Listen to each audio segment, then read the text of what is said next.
Have you ever found yourself staring at your closet, hands on hips, feeling overwhelmed and thinking, I have nothing to wear, while standing in front of a full closet of clothes? I used to think the problem was my wardrobe, but after time, here's what I discovered. What if the real problem wasn't my clothes at all? It wasn't my lack of cute tank tops or trendy jeans. What if my closet was actually reflecting my deeper struggle with body image, and the frustrations that I felt about it were actually frustrations with my body? Today, I'm sharing how simplifying my closet did something I never expected. It helped me heal my relationship with my body. And by the end of this episode, you'll have some practical steps to do the same. So grab a pen and paper and let's dive in. Postpartum is hard. One second we feel like our bodies are miraculous, and the next we feel like we're a complete mess, out of touch with the strong, confident women we used to be. All while the fitness industry pressures us to bounce back as quickly as possible to a body that never looked like it was pregnant to begin with.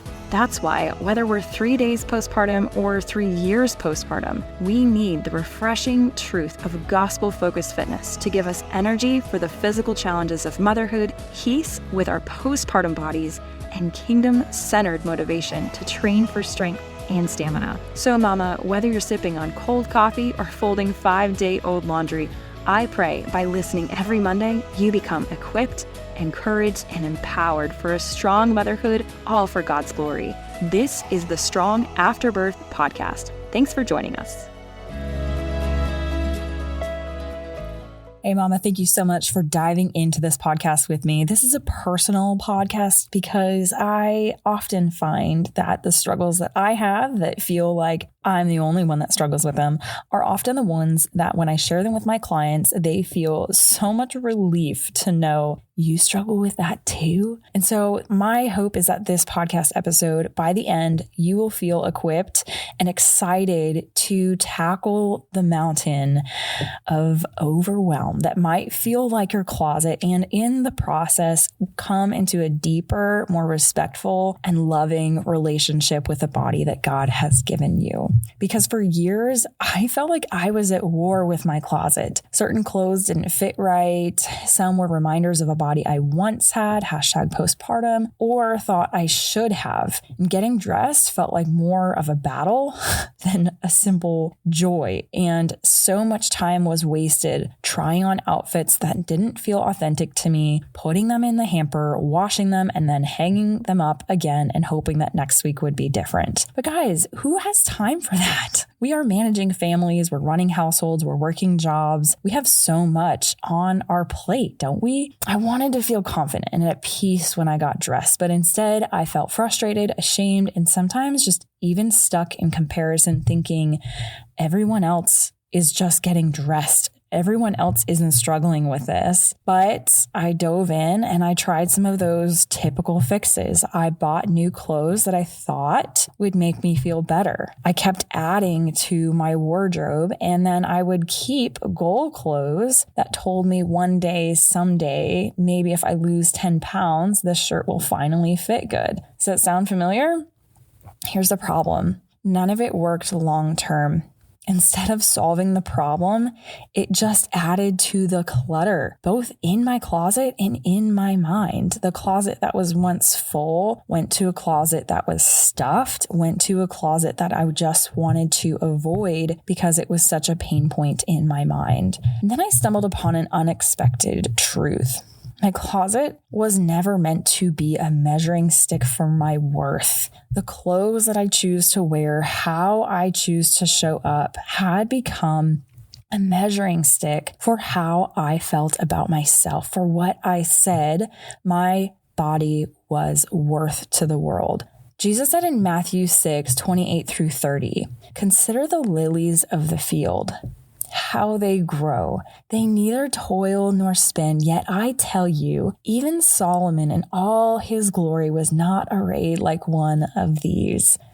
It's springtime when I'm recording this, and there are wildflowers growing all around our house, and it's been such a pleasant reminder for me that God's care for us isn't tied to how we look or what we wear, and that his love for us Just like how he cares for the flowers and ensures that they bloom in their own beautiful way is the same way that he loves us. And yet I was treating my closet like it held the power to declare my worth instead of leaning into the beautiful design that God had for it. And here's where science backs this up.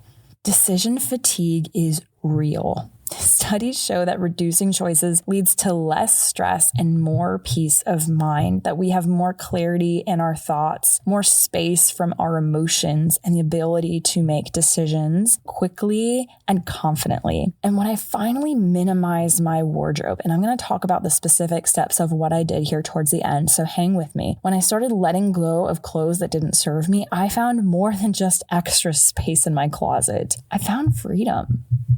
A study from Columbia University found that when people were presented with 24 different jam flavors to choose from, they were 10 times less likely to make a decision than when they were given only 6 flavors. 10 times less likely. That means they didn't choose any jam at all. And the same principle applies to our closet. The more choices we have, the more overwhelmed our brain becomes. And by reducing decision fatigue and simplifying our wardrobe, we can significantly decrease stress and improve our daily confidence. Another study I was reading, published by Psychological Science, researchers found that people who experience decision fatigue are more likely to make impulsive choices or avoid decisions altogether. This means that a cluttered closet could actually be contributing to feeling stuck, not in just what to wear, but in our overall sense of confidence and peace, meaning when you feel like you don't know if you're going to work out or not, or to eat lunch, or what healthy snack to eat or not to eat,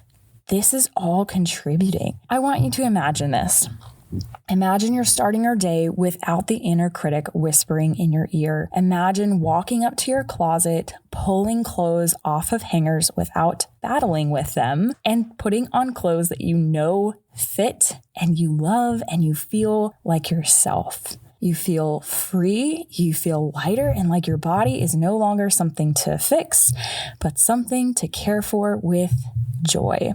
And that, my friend, is exactly what happened when I minimized my closet. I stopped keeping clothes that made me feel less than, and I started choosing items that fit my body now. As a mom, breastfeeding with a 2-year-old, running a full-time health and fitness business, that fit my body now. Not someday, not in high school, not in college. And every day I get dressed, it's simple.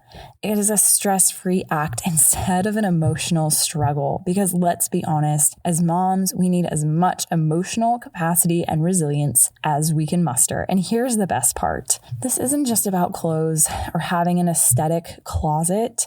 This shift changed how I spoke to myself, how I saw my body, and even how I showed up in my daily life. Here's 2 powerful examples of how minimizing clothes in your closet can change your body image. First, letting go of goal clothes frees us from shame. I used to keep jeans that were 2 sizes too small, thinking they would motivate me. But every time I saw them, they just seemed to whisper, "You're not enough yet." Can I just tell you, letting go of them is not giving up. It's choosing peace over punishment. It's coming to acceptance with your right now body and choosing that you will love it where it is at. And with that simple act, I stopped measuring my worth by the size of a tag and started accepting my body as it is today, in the process of building strength, in the process of getting healthier. And the second way that minimizing your closet can change your body image is that it works to build up your daily confidence. Confidence is not just something we can switch on or off. It is a building process that happens over time by making choices that feel authentic, that feel in alignment with what God has called us to do in our lives. And when I minimized my wardrobe, I stopped settling for outfits that made me feel insecure. Instead, I curated a closet of clothes that fit me well and made me feel good. And this small change had such a ripple effect. I stopped dreading getting dressed in the morning and started showing up in my life with more confidence and joy because I wasn't fighting against my own reflection every morning. Now, maybe you're thinking, okay, but what if I minimize my closet and still struggle with body image?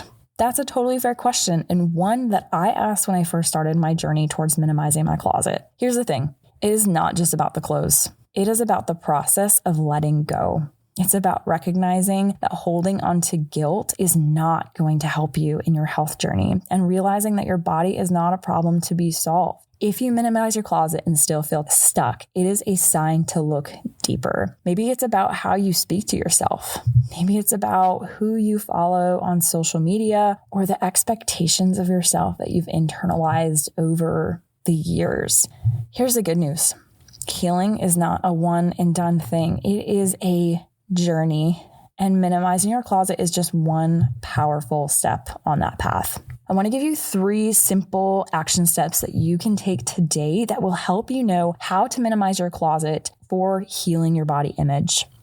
First is to start small. Choose one category of clothing. Like, for example, choose jeans. Just pull out all of the jeans in your closet. Go through those jeans in your closet and ask yourself, if I was in a rush and needed to get dressed, would I wear any of these now? Meaning, what are the options that are a absolute yes? And what are the options that are an absolute no? Get rid of the no.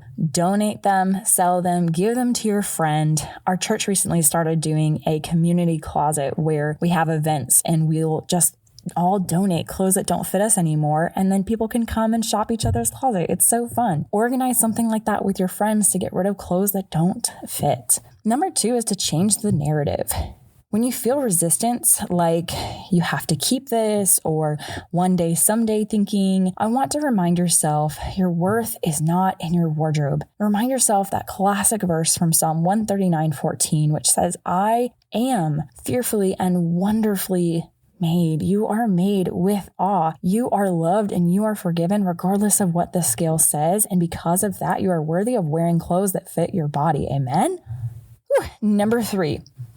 Replace with intention. Now, instead of just keeping goal clothes, I talked about getting rid of our quote unquote goal clothes, the clothes that you want to wear someday. As you get rid of those, we want to choose new pieces that make us feel comfortable and confident now. And be really particular as you build out your new wardrobe. Once you've gone out, pulled out all of the weeds, those things that don't serve you anymore, I want you to be really intentional about choosing the new pieces, knowing that those pieces we want to last. We have a phrase in minimalism that says you buy it nice or you buy it twice. And so with that being said, be intentional about the pieces that you replace and add to your closet once you've gone through the process of minimizing. I want to leave you with this quick tip. Minimizing your closet is a process. I started this process now over 2 years ago and have gone through several closet purges as my body changes. And I can tell you that each time you do, you get to know the you who God made you to be just a little bit better. And you can more easily say no to who the world is trying to make you be or who you used to be, and lean more into the you are becoming by God's grace. Now, if this podcast episode resonates with you and you're ready to take the next step, not just with your closet, but with feeling strong, confident, and at home in your body, I'd love to invite you to book a free discovery call for True Strength Builder. True Strength Builder is not about adding another thing to your plate. It's about making life more simple, less stressful, and more peaceful.